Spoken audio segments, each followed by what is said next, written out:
এই ছোট ছোট মুহূর্তগুলো তোমাদের সবার সঙ্গে শেয়ার করতে আমার ভীষণ ভালো লাগে। ব্যাস সব কিছু রেডি হয়ে গেছে, এবার কিন্তু আশীর্বাদের পালা। একে একে আমার বাবা, শাশুড়ি মা সবাই কিন্তু আশীর্বাদ করে নিচ্ছে ওকে। তবে এত কিছুর মাঝেও কিন্তু একজন মিসিং আছে, আমার শ্বশুর মশাই।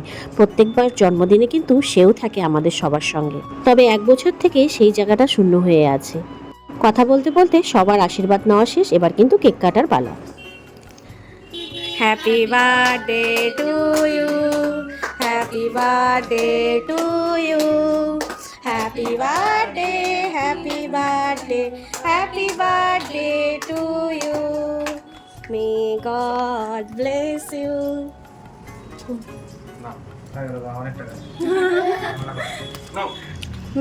এই বছরের মতন জন্মদিন কিন্তু কমপ্লিট। তোমরা সবাই প্রার্থনা করো ও যেন খুব ভালো থাকে। আর তারপরেই দেখো, এই যে সামান্য কিছু আয়োজন করেছিলাম সকাল থেকে, সেটাই কিন্তু ওর সামনে তুলে ধরেছি। এবার বাড়ির সবার সঙ্গে একসঙ্গে বসে খাওয়া দাওয়া করব। তো ভিডিওটা তোমাদের কেমন লাগলো অবশ্যই কিন্তু জানিও। ভালো লাগলে একটা লাইক, কমেন্ট, শেয়ার এবং সাবস্ক্রাইব করতে ভুলো না।